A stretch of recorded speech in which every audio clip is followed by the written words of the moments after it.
Computer Science Videos here today to show you guys in this tutorial 3 different ways to locate your contacts on the desktop application Microsoft Outlook using a Mac computer.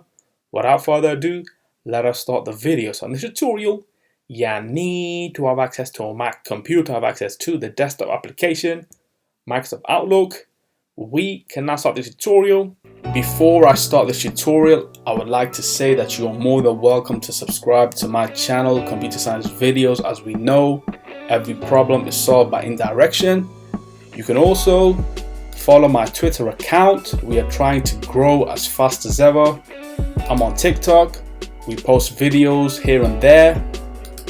Follow my page on Facebook. I'm also on Instagram. You are more than welcome to support me on PayPal. Let's now focus on the video. So now let's go onto the dock. Go to Launchpad, go to the application Microsoft Outlook. Search for this. Enter to open up the application. Wait for the application to load. Once it is loaded, the first way to navigate and locate your contacts is go to the toolbar on top where we see View.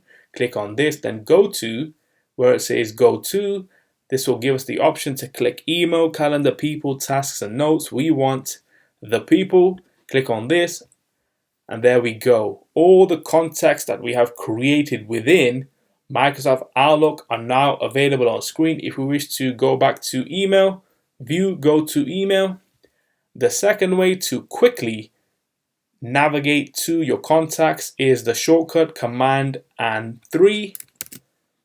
That takes us directly to the contacts. Let's go back one, view, go to email.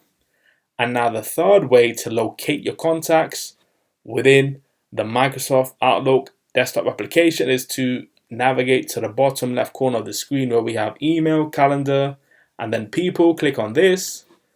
That takes us directly to our contacts. So we can now go back to view, go to email. We can now quit Outlook. And so that's about this video. I'll see you guys in my next tutorial. Thanks for now. Thank you for making it towards the end of the video. Be sure to subscribe to my channel, Computer Science Videos. Be sure to check out the previous video on screen now, or you can ideally click on the playlist and watch all the journey for Computer Science Videos from the start until now.